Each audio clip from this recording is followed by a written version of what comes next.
With YouTube attacking alternative media, please consider supporting the channel via Patreon for just $1 per month. Link below.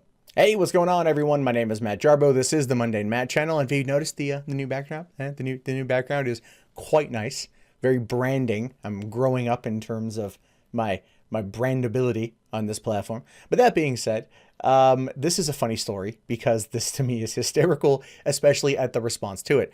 Now, if you followed any of my coverage of Star Wars The Last Jedi over on my movie channel, 3 Buck Theater, which will be linked in the end screen, you know I'm not a giant fan of the movie, right? I've become more apathetic towards it than anything else, but I have really laughed my ass off at watching these particular bloggers, these movie bloggers, and these other pundits and commentators start attacking Star Wars fans who don't like the movie and have legitimate concerns and complaints with how characters are handled, especially legacy characters, as well as the introduction of new characters and how their whole arc takes place. So imagine my shock, if you will, when this particular story was making the rounds and the usual suspects were getting outraged beyond belief. Saying here, a 47-minute womanless cut of The Last Jedi sends media into triggered land. A 46-minute womanless cut of Star Wars The Last Jedi. I have not seen this, my friends. Oh, I intend to. Oh, I intend to. And I intend on reviewing it. But still, 47-minute long movie cutting out all the women's. This is a 2.5-hour long film. This is the longest Star Wars movie. So cutting out like 2/3 of the movie shows you how this was SJW Star Wars. I don't know. It says here that Star Wars The Last Jedi has garnered both praise from critics who lauded its departure from the franchise's formula and ire from longtime fans who say it missed the mark. Never a truer statement has been written by Ian Miles Chong. Ian is a friend, so I mean that as a compliment. Chief among the complaints beyond the unbalanced pacing and needless subplots concern the movie's heavy-handed progressive messaging.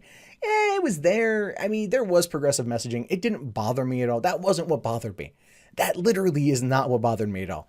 To that end, an anonymous user, a troll with too much time on their hands, created a 47-minute cut of the film with its female presence drastically cut down. It's 100 minutes shorter than the actual movie, and the cut is as linear as a bad dream, and it focuses entirely on its male characters without any of the character development given to Rey, one of The Last Jedi's finer elements. So all the scenes of shirtless Kylo is just going to be talking to himself. Yeah, that actually feels about right for him. Right, that feels about right. Called The Last Jedi De-Feminized Fanedit, aka the Chauvinist Cut. The cut-down version is clearly intended to satirize the complaints about the movie's heavy focus on Finn's aimless sidekick Rose, who is referred to as Asian chick and China girl. Come on. If she was a China girl, the movie wouldn't have been pulled from Chinese cinemas after just 2 weeks. See my coverage about that on 3 Buck Theater. She's Vietnamese. And Kelly Marie Tran did a fine job as a character Rose. Actually, Rose is one of the characters I enjoyed. I didn't like their story, their arc, but I liked the character. But it's pretty funny. And the pink-haired admiral played by Laura Dern, most of their scenes, along with Leia's and Rey's, are significantly reduced.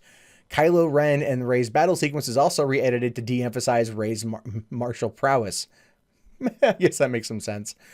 Just to make the joke obvious, the fight between Finn and Captain Phasma is cut down to Finn striking Phasma down with a single blow. The description reads, "Women are naturally weaker than men. She isn't force sensitive, and we know nothing about any exoskeleton in her suit." That was one of the things too. Is Disney leading up to the Force Awakens had spent all this time pimping and promoting and pushing Phasma, right? Phasma, and ultimately nothing, right? Ultimately nothing. And again, you figure they were gonna really beef her up in The Last Jedi. They were gonna make her a contender, right? They wrote a book about her. They I think they gave her a Phasma comic or something like that. They really want this character to shine. Like 4 or 5 lines of dialogue and like 2 minutes of screen presence. Gwendolyn Christie. She must be proud. Despite having every indication of being a work of satire, the cut has sparked a backlash from the progressive media, who are lamenting what they see as an insecure or insurgence of men's rights activists in the geek community. Seriously, that is their go-to all the time. That's their go-to all the time. Look, the Star Wars writers' room started off with a very progressive female whose names I forget right now, in charge. She brought in 5 women and 7 men to the writer's room. So she didn't stack it. It still has predominantly men. I don't know how cucked they are, but they're there. And ultimately, this is what, this is the kind of stories that they're trying to churn out. However, Rian Johnson apparently had like no real influence from the story group. So I don't even know why they exist in the first place. But it's not injecting men's rights into this geek community. This is just making fun of the certain fact that the female characters in the movie, many of which were somewhat underdeveloped.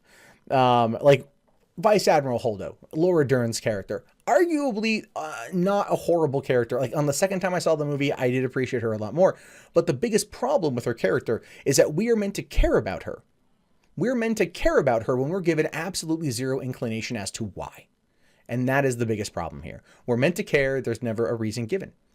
Writing for the AV Club on Univision's network of sites, Sam Barsanti describes the hack job as a horrid, misogynistic fan edit, calls its creator an enterprising creep who decided to put his frustrations to good use and edit The Last Jedi into a movie that's a bit more palatable to misogynists, racists, and overall idiots. I just have to laugh at the line there. It's more palatable to racists. It's just more palatable to racists. Yeah, okay. Nothing in that movie has anything to do with racism. At no point in time in that movie is anything even remotely talking about racism. There was an interesting subplot talking about who profits off of the wars between the Empire and the Rebellion, or now the Resistance and the First Order, which would have been very cool if properly explored and extrapolated upon to give us an idea, oh wow, there's more to this game than we see, therefore expanding out the universe. But no, Rian Johnson didn't do that. He's a hack writer. The point is, nothing about the movie in and of itself is considered racist. Cutting out Kelly Marie Tran's character, which ultimately is the only real woman of color character that you give a damn about in the movie. There's her sister, the hotter one, in the beginning, and ultimately you don't care anything about her. Never mind just the glaring problem of her being in a bomber that is clearly opening into the vacuum of space and being right there without an air mask on and surviving. There's just technical issues with the movie that I still have problems with. I do want to go through and nitpick it when it comes out as to everything that's wrong with the movie, because I feel we have to. But that's not a misogynistic thing. My disdain of the film, my disdain of the way it was written, had more to do with the creator of it. And so if the person who wants to cut this down to size, to satirize it, to pick apart some of its greatest flaws, which would be the handling of Phasma, which would be the handling of Rose Tico's character and their subplot to Canto Bight, it's fine with me. It's not racist or misogynistic. But of course, calling it that simply is an easy way to diminish any kind of actual critical thought or criticism of the product as it was presented. Barsanti goes into significant detail about how the cut bunched up his underwear, describing it as shameful. In versus Corey Plante went a bit further, arguing that the edit's existence proves the need to have powerful women in Star Wars, as if Leia didn't already exist decades ago. The article's subtitle on Twitter reads, "We should all be outraged." No, you shouldn't. Look, no one freaked out in 2001 when the Phantom edit of Star Wars Episode 1, The Phantom Menace, made its way around. Okay, and if you don't know what the Phantom edit is, oh my god, friend, you haven't even lived yet. The Phantom edit was something very similar to this, just with a different take. The Phantom edit was a version of Star Wars The Phantom Menace, the VHS version of it, that was taken and it was edited to omit Anakin and like all of Jar Jar, like 90% of Anakin and like all of Jar Jar. So gone was the Misa Jar Jar Binks. Gone was the woohoo or yippee or whatever it was that Anakin did. And that made its way around geek circles. I have a VHS copy of that somewhere that I bought from Comic-Con in like 2002 or 2003. I remember pirating a copy of that off of MIRC back in the day. Okay, that's making its way around. Editing this kind of movies for whatever purpose has been around for a while. There used to be fanedit.org, a website dedicated to recutting movies and making them better or experimenting a little bit. And honestly, on there, I saw the best version of Live Free or Die Hard. They took the theatrical version, they took the unrated version, they mixed them together, they changed up the color correction in order to make it more even, and they removed a lot of the useless stuff. And I'm not kidding you when I say this. It was, by all accounts, in that regard, an excellent Die Hard movie. So yes, fan edits can sometimes be used to enhance a product, or they can be sometimes to absolutely satirize it and make fun of it. But by calling it racist and misogynistic and freaking shameful, and that you should all be outraged at it, shows you how little you know about actual geek culture. Shows you how little you know about how geeks operate around the internet, or just how they've operated for years. And it's hysterical to me because someone like me who's been around this game for a long time just has an ancillary knowledge of a lot of this stuff. And I never hold it over people's heads because that is just wrong. If people want to express themselves in a different way, I'm fine with that. I can criticize it, sure, as they can criticize this. But to sit there and ad hom the creator of this as just like a misogynistic troll, it's just ridiculous. Now, on Fast Company, Joe Berkowitz called the edit the James Damore cut. Now, that is funny. That is actually funny. Referencing the maligned Google engineer who was fired for publishing a memo questioning the company's diversity initiatives. Hey, I get to go see James Damore speak like next month, so I'm excited for that. Over on Twitter, Dragon Age writer David Gator complained that the edit made him physically sick. Oh, Gator wants to get in on this action, huh? Gator. Let me quickly divert you about Gator right quick. All right, so go back to 2014. You got Dragon Age Inquisition coming out, right? The third Dragon Age game. BioWare is throwing it out there. They are excited for this one. Head writer David Gator starts making the rounds, talking about the characters. Focuses on one in particular. That is a character by the name of Dorian, who, by all intents and purposes, by all accounts in the game, Dorian is an excellently written character whose existence is completely undermined by Gator himself, who decided to use him as a token character and went around to all the interviews and everybody else saying like, well, Dorian is a homosexual. First homosexual that we really have as a playable character in the game. I mean, I don't know about you, but him as a homosexual says a lot about being homosexual. I love the fact that Dorian is homosexual. It was completely a token move. So if Gator wants to say that it makes him physically sick, I played your game, dude. Yeah.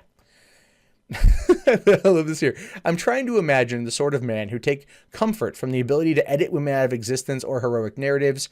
It's making me a little nauseous. The SJW verbiage. Everything makes them nauseous. Everything makes them sick. Everything makes them just yucky. And they have to call it all out. His views are echoed by Polygon and CBR comic book writer Kieran Siach, who observed that removing of all the strong women from the movie would cause the First Order to win. Never mind that the good guys still win in the fan edit. Saying here, if you remove all the women from The Last Jedi, then the First Order would win, I guess. That makes sense considering the sort of person who would edit The Last Jedi to remove all women. I mean, to be fair, the good guys didn't win. If you've seen the movie, you know they didn't win. Right? Like, they survived. That's not the same as winning, right? Being able to sneak away and fight another day is not the same as vanquishing thine foes. In the end of Force Awakens, when Poe goes in there and has like air brakes on an X-Wing, by the way, that was cool. And he takes out Starkiller Base from the inside, right? That was pretty chill. They won that day. At the end of The Last Jedi, they ran away and hid in a cave and then had to run away again. So they don't really win. The only person that won in that entire movie was Rian Johnson for tricking everyone to thinking it would be good beforehand. Now, BuzzFeed editor Miriam Elder proposed banning men from the next Star Wars episode in response to the edit. Yes. Well, you've already taken out the character everyone cares about now. The Last Jedi's own director, Rian Johnson, laughed at the edit. Is one of the few sane responses buried within an avalanche of outrage. Now, I do get I will criticize Rian Johnson a lot, but this was funny. Says Priscilla hits all the major points here, but I'll just add, yeah. Yeah, well, you guys get the point. Everyone complaining about this should take a cue from Johnson. And it's true. The thing is, look, Star Wars The Last Jedi is a very divisive and conflicting movie for a number of reasons, especially if you happen to be a Star Wars fan, right? As one time, as No Bullshit pointed out when he commented on me, he's like, oh, Mundane Matt is a guy who wears Star Wars t-shirts in his videos. And I do. And I've got a Millennium Falcon rug. It's a literal rug on the wall behind me. I'm a Star Wars fan. And even I can find the humor in this, as I can find parts of The Last Jedi to enjoy. It's okay to look at it a different way. The problem here are the left pundits, if that's what you want to call them, that are freaking out simply because they mad. They mad that this exists. And because they're mad that this exists, it makes me all the more happy that it exists. And I do hope to find it, and I do hope to watch it. And if someone can link me over to it, I'll check it out. And I'll review it. Because it will be funny. But what do you guys think about this? Do you think this is anything to get worked up over? Do you think this is anything here worth even fighting about? Is it just leftists being leftists? Or is this particular cut the...